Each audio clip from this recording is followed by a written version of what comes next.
Hey everyone, welcome to another edition of Power Core Productions and Podcastings. I'm your host, Jerron Harrington, back to hit you with another video. And today, we are going to be continuing Darling in the Franxx, Lionhearted Darling in the Franxx crossover Voltron Legendary Defender Part 4. But as always, before we get into today's video, I want to say thank you to everyone who supports Power Core Productions and Podcastings. As always, cannot do it without you. You make the channel grow, you make the core grow. And don't forget to like, comment, subscribe, share, and hit that bell for post notifications so you can always stay up to date on everything that is Power Core Productions and Podcastings as we are on the road to 2K and beyond. Also, if you haven't, please check out our previous videos in this installment of a series, as well as checking out our other uploads from earlier in the week, including yesterday's video for What If Deku Was the Son of Rock Lee, My Hero Academia Fighting Spirit, Part 4, and everything else that we've have come out previously. But anyway, without further ado, we're going to be getting straight into today's video, so with no longer a wait, please sit back, relax, and enjoy the show.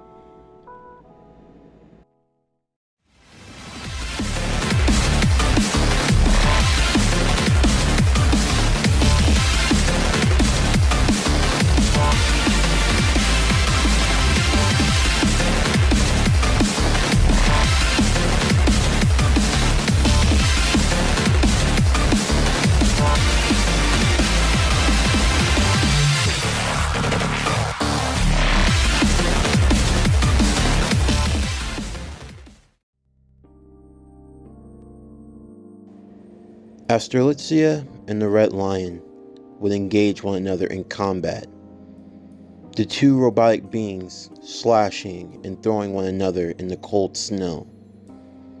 For both Hiro and Zero Two, their memories would slowly begin to flood into their mind. Discovering what was once lost would now be reopened to them once again.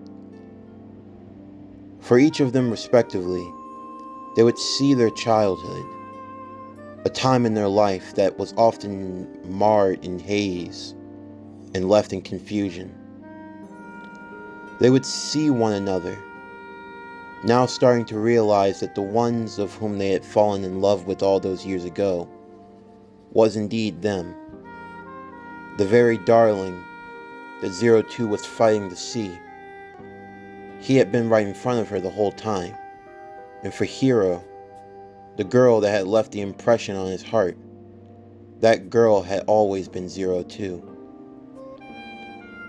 The others in the meantime would try to separate them and hold them back. Ichigo, inside of Delphinium, would even be injured in the process, as she and the others in the Franxx would hold back Zero Two inside of Strelitzia, while the boys inside of their Voltron lions would hold back Hiro and the Red Lion, the two groups separating them long enough for them both to calm down and get their bearings back together again.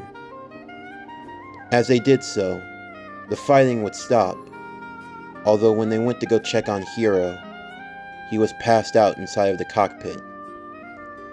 He was immediately rushed to the infirmary, and the lion was safely put back into storage with the others. While Hiro was recovering, everything was being brought to the surface. For Ichigo, her long time suspicions of Zero Two, she felt as though they could now be confirmed. From what she had overheard from Hachi and Nana, it was very clear that Zero Two was merely using Hiro, the way she had used all of the other pilots that she had worked with, every one that she formed a connection to. For you see, Zero Two was not human. She had the blood of that of a Klaxosaur. The only way she could maintain her humanity, or gain more of it, was to drain the very essence from that of the male pilots she connected to. For Hiro in this situation, it proved to be much different from those before, as the connection was not in a physical sense, but rather it was mental. For each of the lions, a special tethering system had been made. For those wondering, you could say that this is akin to something of Bluetooth, if you will. It allowed for the male pilots to connect with the female Franxx, giving the female Franxx the sensation of having the male pilot, even if they weren't physically inside. As such, the Franxx could be operated solely by the female, or by anyone who took the role of the piston. As such, this was the connection that 02 had with Hiro, that allowed her to pilot Strelitzia in battle mode, instead of having to rely on the stampede mode. But for Ichigo, she had had enough. As much as she tried to hide it, as much as she tried to deny, she just couldn't let go of the feelings that she had for Hiro. His safety was her concern. And to know that the person she cared about the most was potentially being used, well, that was more than what she could stand for. While Hiro was recovering in the hospital, 02 went to go visit him. However, she would be stopped by Ichigo and the others. Ichigo making it very clear that she was not going to allow her to take Hiro. She couldn't do so. She would tell the others the truth, and they would have no choice but to confront her on the situation. And all would agree that they couldn't allow for the two of them to meet at that time. 02 only leaving in frustration. In the meantime, Hiro would slowly awaken in his infirmary bed. He would be greeted by everyone, except for 02, as they wanted to check up and make sure that their teammate was alright. While everyone would give them his regards before leaving, Mitsuru and Hiro would smooth things over. As the more of their own past had been revealed, Mitsuru realized that he had mistaken the promise that he and Hiro made to one another. That the more that he thought things through, the more he realized that they hadn't done anything wrong, and that in a way, their promise had been kept. The two of them did become pilots together. Not just any pilots of a Franxx, but they piloted the legendary Voltron itself, even if they didn't understand everything about it. All the same, Mitsuru would warn him to stay away from 02, telling him to focus on being the pilot of the Red Lion. After all, it gave him the purpose that he needed. They needed all 5 lions to work together and to fight as one. He didn't have to be a pilot of a Franxx. But for Hiro, there was more to it than that. There was something that he needed to ask 02. And it was something that he knew that it couldn't wait. Not too long, Squad 13 would be given their next assignment. They were going to be going on a 6-squad joint mission.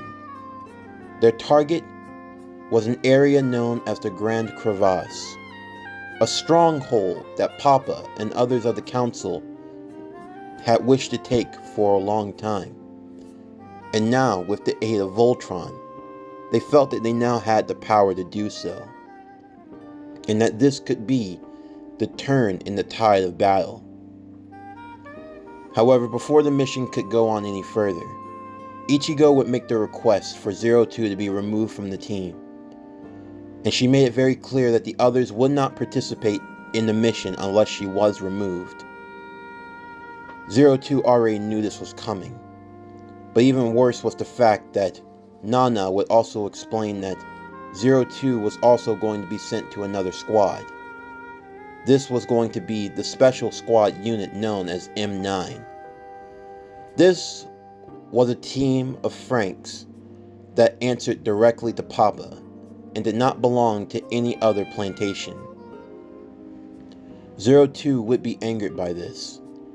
However, Ichigo and the others would stand in their resolve, as she merely said nothing to them in leaving. Hiro, in the meantime, would speak to Ichigo while he was recovering.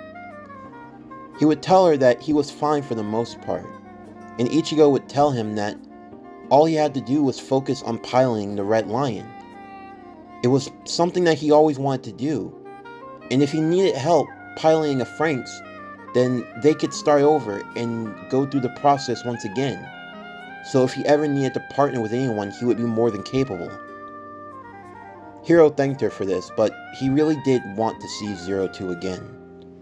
There was something that they needed to talk about. She would agree, and she would go to find 02, believing that they should at least be allowed to see one another. However, while she was gone, Hiro would sneak out immediately, heading for Misteltein, hoping that he could find her there. And in the meanwhile, the group agreed for 02 to go and speak to Hiro, only under the condition that everyone else would be present. As a form of bad timing, while Hiro was making his way to Misteltein, the others had made their way to Hiro's room, only to discover that he was gone. In seeing this, 02 believed that she had been tricked. The others really didn't know that Hiro wouldn't be there, and they were surprised to see that he had snuck out. However, this couldn't quell the girl's rage. When Hiro had gotten to Misteltein and saw that no one was there, he knew that he needed to head back, but as he did so, and he made it to his hospital room, he would see everyone cowering in fear as the boys tried to hold 02 back as she held Ichigo in the air. Hiro would tap onto his wrist communicator, causing a partial deployment as his right arm would be coated in armor. He got in between 02 and Ichigo, holding back 02. Trying to make sure that his friend was alright, he asked what could have forced her to do such a thing. But for 02 in that moment, she really didn't care about anything else. The only thing that she wanted was her darling. She wanted to speak to him, and nothing mattered. None of them did. In a moment that Hiro would wish that he could have taken back, he wouldn't think properly, and he would merely refer to her as a monster. Hearing those words, 02 became filled with anxiety, with depression. To hear the person that she truly loved the most call her such a thing, it only proved how she felt in the first place. That the only thing that mattered to her was being human, and deep down they didn't see her as such. Without saying a word, 02 would pack her things and leave, and she would rejoin with the M9 squad. As she flew away, Hiro wanting to run after her, he would be stopped by Ichigo, who would once again confess her feelings for him. This time not just in words, but with action, as she would give him a kiss, hoping that it could spark something, anything at all. And yet for Hiro, it didn't. No matter how many times they could kiss, it wouldn't equal the first kiss that he had with 02. And for Ichigo, deep down, she knew this as well, despite her love for him. Not too long after, the day of the mission would be at hand. The number of Klaxosaurs would be higher than any that they had ever encountered before. In doing so, the group knew they were going to need Voltron for this battle. The boys would all come together to form Voltron, and fighting alongside with the other Franxx of Squad 13, they would all go out into battle, as the battle at the Grand Crevasse would get underway. The squad of M9 would also be fighting as well, their Franxx appearing to be very similar to Strelitzia, and even 02 herself would be in combat. However, this would not be in her battle form. This would be in her stampede mode, as she raged like a lion in battle, slashing and destroying as many Klaxosaurs as she could. It appeared that all the potential partners that she could have been with, she had already gone through. None of them measured up to Hiro at all. The connection just wasn't there. It wasn't anything close to it. All the while, the other squads would watch how Squad 13 would act in combat, and they got a chance to see the legendary Voltron itself. Papa and the others of the council were watching very closely at Voltron. They had spent so many years, all of their fears and all of their worries. Voltron, defender of the universe, was now a tool in the palm of their hands. This was more than what they could have ever wished. The very thing that they were worried about was now under their command, fulfilling their orders. This would prove to be very useful. But also as impressive as Voltron and the other Franxx were in combat was Squad M9. They proved to be very proficient and very clean in their killings of the Klaxosaurs. All the same, the other teams were glad for the backup, especially Squad 26, as they had worked with Squad 13 in the past. All the while, it seemed as though they were going to make the counterstrike. However, the dome that was hidden and locked over the Grand Crevasse itself would slowly begin to move and shift in size, as an even larger Klaxosaur, one in the uncharted super size, would appear from the ground. This Klaxosaur was the size of a plantation itself, and it made quick use of its ability. Without hesitation, the large mountain-sized Klaxosaur would first set its sights on Squad 26 and their plantation, crushing it and destroying it in the process, leaving it absolutely devastated. For everyone involved, this was a level of destruction they had never seen before. They had never seen a whole plantation be destroyed, but this was one of the risks that came with fighting with the Klaxosaurs. The risk that a whole plantation could be wiped out in an instant. Hiro, while a part of Voltron itself, would be holding down the main front. They used the blazing sword to try to pierce through the Klaxosaur, and while they were able to make some cuts, they knew that they needed to get deeper. However, holding it back on its own was going to be easier said than done. And all the while, Hiro, his mind was elsewhere. So much so that Goro and the others had to yell at him a few times to snap him out of it, so that he could remember to stand firm. As the red lion in the right arm of Voltron, he had to maintain the steady balance as he held on to the sword. As they continued on in their fight, Papa and the others felt as though it was time to put Squad 26 to good use one more time. The code would be given, and Squad 26 would be ordered to activate Protocol 3-2. There would be a worried look on the faces of the pilots of Squad 26. However, they knew that if this protocol was to be enacted, then it needed to be carried out with grand honor. For you see, the purpose of Protocol 3-2 was to serve as the final strike, a suicide bombing, as all the Franxx of Squad 26 would carry a bomb. They would get into position in front of the large Klaxosaur and detonate, destroying themselves in the process. This would slow down the Klaxosaur and give them enough time to recover for the other teams. However, all the same, the large Klaxosaur set its sights on its next plantation, and that was Plantation 13.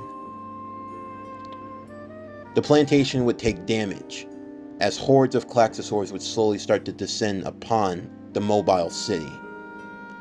The members of Squad 13 would move in at once. However, their fuel supply was running low for the Franxx. The boys decided to disband Voltron, instead going to the girls' aids. Each of the girls would hop on top of the lions that they rode, allowing them to conserve their energy as they went fighting through the streets against the other Klaxosaurs. Hiro, inside of the red lion, would be doing combat. As he looked over and saw, not too far away, Strelitzia was completely surrounded on its own. In stampede mode, the female lion would continue to ravage and roar through the Klaxosaurs, keeping them at bay and destroying them as best she could. On a private comm link, Dr. Franxx would speak with Hiro. He would tell him that when 02 and he were together, he had seen a side of her that he had never seen before. He asked him if he cared, if she mattered to him at all. And Hiro, without hesitation, would tell the doctor just so. That right now, the only thing that he wanted to do was be with her. And the doctor would simply tell him to get a move on. With that, Hiro would tell the others to make a path for him to get to Strelitzia. The others were a bit uneasy about this. They knew that if they could reconnect, then Strelitzia could go into battle mode, and that could provide them the edge that they would need. However, all the same, it was still too dangerous. There was the chance that Hiro might transform into something else. They didn't know what would happen to him. But Hiro would assure them that everything was going to be fine, and that they needed to believe in him, and in 02. Ichigo would speak and have her most misgivings. However, Goro would cut her off. He would tell her that right now they needed to do what was best for everyone, and that in doing so, they needed to get to Strelitzia. As Ichigo thought it over in her head, the more that she thought about it, the more she realized that she couldn't get in the way anymore. In the end, what was meant to be was what was meant to be. And for her, it wasn't her and Hiro. Hiro needed to get to 02, to be by her side. And with that, she would tell everyone to get into position. The boys, piloting their lions, would maneuver through the streets, while the Franxx that rode them would use their weapons, targeting at the Klaxosaurs and creating a pathway, as Hiro would go racing straight towards Strelitzia. Just as it seemed she was about to be overrun by Klaxosaurs, the Red Lion would come to her aid, the two of them roaring together as they would slash through and defeat the enemies around them, creating space, giving Hiro enough time to exit the lion and make his way towards Strelitzia. As he got inside of the cockpit, he could see that she were in stampede mode all alone. Their connection had been severed, and only he could restart it. As he tried to speak to 02, it seemed as though nothing he said could get to her. Her horns had grown greatly in size. As he knelt in front of her, it seemed as though she couldn't look him in the eyes. But Hiro would kindly lift her face to his. He would remind her of everything. The two of them, while their memories were fuzzy, they had come back, and they remembered it all. Everything that they had been through together as young ones. The time that they had spent together in the garden before they were taken away. Before they were separated and had their memories erased. They were the children in the snow. That was them. They would remember the storybooks that they read together, the time that they spent. And for 02 in that moment, her mind was riddled with nothing but pain and regret and sorrow. How could she do something like that? Hiro was her darling, and she treated him like father. She called him as much and tried to use him. But Hiro was quick to apologize as well. He called her a monster. So they both made mistakes. 02 would begin to cry as she leapt out, holding onto Hiro. He was the only person that she wanted in that moment. But she felt as though she were unworthy of that love, of such forgiveness. And for Hiro, he kind of felt the same. Love could be many things. For some, love could be the greatest thing in the world. But for all of its greatness, love could also be the thing that hurts you the most.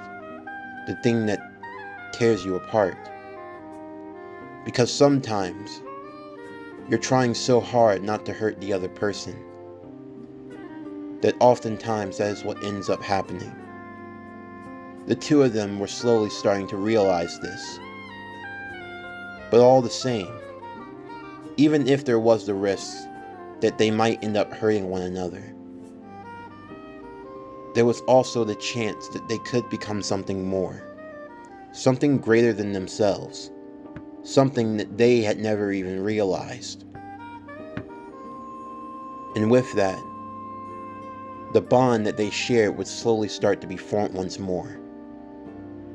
As their hands were interwoven, the two of them would get closer and would share in a kiss. As they connected, the room would begin to illuminate, as the connection had been reformed. Hiro's DNA was being registered back into the Franxx once more, allowing for his signature to be imprinted. In doing so, Strelitzia would transform from her stampede mode into that of the Iron Maiden, except now she shined completely red, as if she were reinvigorated and filled with new life, as if her true form had finally come to the surface. She were happy. She didn't need to be human. It didn't matter. The only thing that mattered was what her darling thought of her. And for Hiro, she was perfect just the way she was. Hiro would quickly exit out of the room, leaving Strelitzia as he went back into the Red Lion itself. The others, seeing this, were happy that they were able to reconnect once more. The 5 lions and the Franxx that rode them would go out, and the other squads would be very impressed at these new developments. Together, they would all lead the final charge against the large Klaxosaur. As the Franxx would target its main core, they would all go in for the final attack at once, destroying it in the process, and the battle being won, as the great crevasse, the dome that hid it, was now revealed. And for Papa and the others at Ape, it meant that now they could begin the next phase. However, all the same, as the dome had now been removed, and the great crevasse was now exposed, there was a warning. From deep inside, a large Klaxosaur hand would emerge before falling upon the ground, just a few feet away from the plantations and from the Franxx and the lions, as it slowly descended back into the hole, leaving its large imprint. Everyone was a bit nervous, unsure of what was to happen next. But for many, they knew that from this point forward, things were never going to be the same. In the midst of all the chaos and concern, many of the higher-ups had other priorities. Squad 13 would return to Mistletoe, but it was damaged. It definitely wasn't its calm and tranquil scenery as it used to be. For one, the adults that once cared for the children were no longer there. Instead, they were merely given a note telling them to be on standby in case of another attack. The children did as ordered, and with that, a few months would actually pass. Their food would be delivered once a week, and the children would have to learn to take care of themselves. For the boys in particular, Voltron and the 5 lions themselves proved to be of a major asset to them. Under normal circumstances, things could have been much worse. For one, they had to use the water from the lakes inside of Mistletoe, and even then it had to be filtered and cleaned. But thankfully, the lions had different aspects that could help them. Unlike the Franxx themselves, the lions operated on a different source of energy. Of course, they needed to recharge, but they could recharge themselves just fine when they went into rest mode. As doing so, the boys would decide to use the lions to their advantage in this regard. The black lion would be used as its main source of power, with all 5 lions parked just outside of Mistletoe itself. There would be a special jumper cable from the black lion that would be hooked up to the Mistletoe power circuit, allowing for them to have enough power to operate and carry out daily functions. Of course, they always had to be careful. They didn't want to overuse power, so they had to conserve it, since they never knew when they would need to go into a fight and the lions would need to be ready. When it came to filtering water, this was where the blue lion actually excelled more than anything. It seemed as though water was this lion's specialty. Of course, each of the lions had their own filter system, but for the blue lion, it was especially made to filter out water. So Mitsuru would take care of water in that regard. As far as security and making sure that everything was alright, as far as checking out the outer areas, they needed something that was fast, that could go to and from in a hurry. And the green lion was selected. Zoromi, realizing that of all of their lions, the green lion was actually the fastest, so he would go out and do scouting. However, he wouldn't be alone, as Miku actually wanted to go with him from time to time. Of course, Zoromi was a bit nervous about this, since the girls had never really been in the lions all that much, but for Miku, since she didn't have anything better to do when she had finished with her chores, she decided that she would keep him company. So the two of them would do patrols together. Futoshi would make sure that they had firewood. Thankfully, not only with the Voltron suits, but the various weapons that came with them were also a help. He had something akin to a power axe, and he was able to use that to cut down some of the trees and cut them into firewood, so they could take care of things on that regard. The boys decided that they would try to make things as easy as they could, doing the heavy lifting, and the girls, they took to learning various skills that could help them. They had enough books inside of the library that talked about cooking and things like that, so they were able to learn how to cook and help prepare and make their own meals. Within the lake, there were plenty of fish that were swimming about, so going fishing also proved to be beneficial. Slowly but surely, the group was starting to become self-sufficient, taking care of things themselves. However, there was also a bit of a growing concern amongst the group. It all came to a head one evening as they were having dinner. Slowly but surely, everyone would begin to voice their own anxieties, their worries and their fears all at once.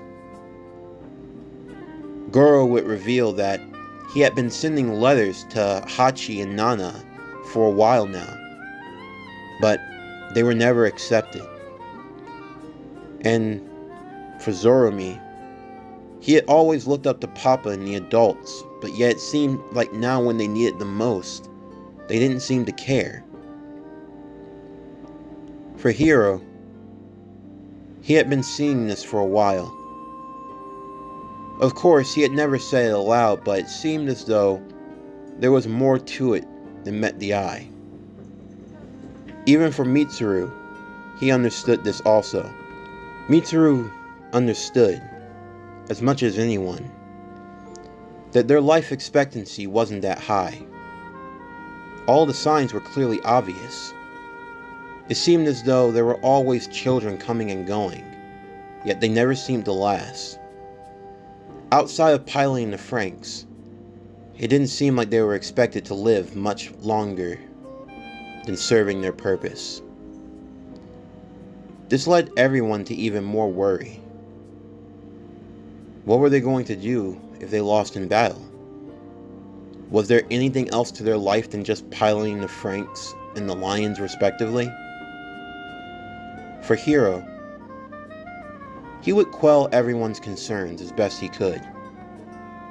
He assured them that no matter what, as long as they stuck together, they could get through anything.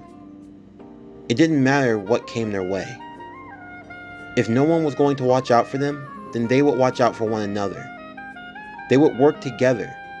They would stick together no matter what. And in the end, if it came down to it, then they would be the ones that they depended on. And this put everyone at ease for a while, as they felt as though now they would be able to work together. And together they could get through this. As they continued to carry out their duties and their chores respectively, Hiro would be inside the Red Lion, checking up on things and making sure that everything was running properly. However, as he was doing so, he discovered something by chance. He was looking under one of the panels when he saw an object. As he reached down inside, he wasn't sure of what it was. It was a dark purple metallic-like box. However, he felt as though it was something that shouldn't have been there. He would go and tell the others about it, and the other boys would each check their lines respectively, and they would see that they had it. When the girls went to go see what was going on, 02 joining them, she would be absolutely horrified. She recognized this kind of technology. It was the kind of technology that you used when you wanted to keep someone in check.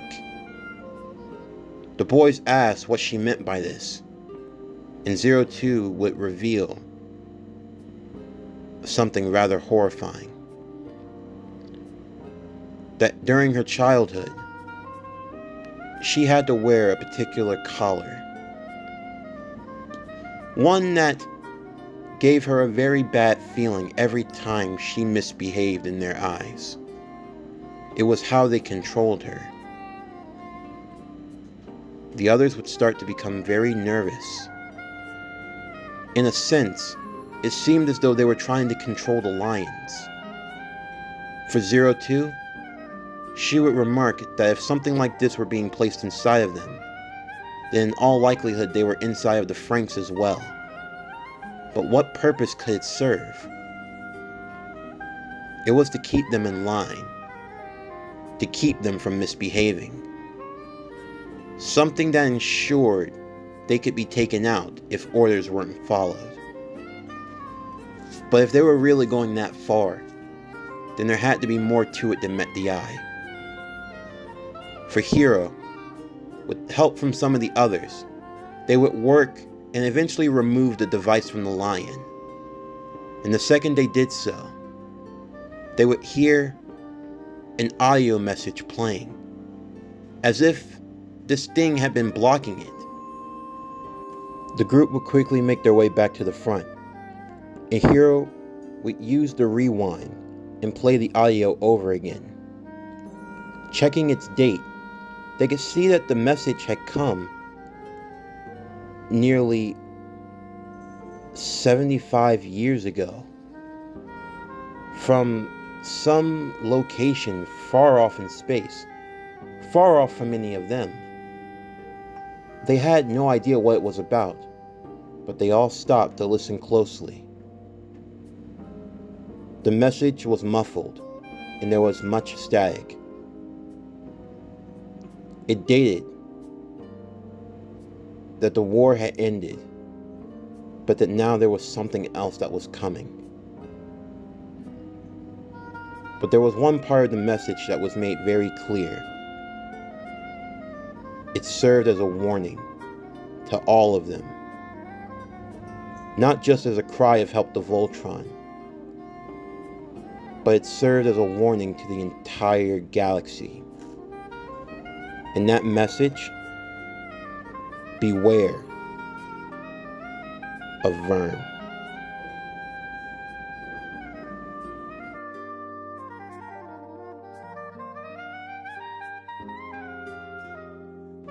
This concludes Darling in the Franxx, Lionhearted, Part 4.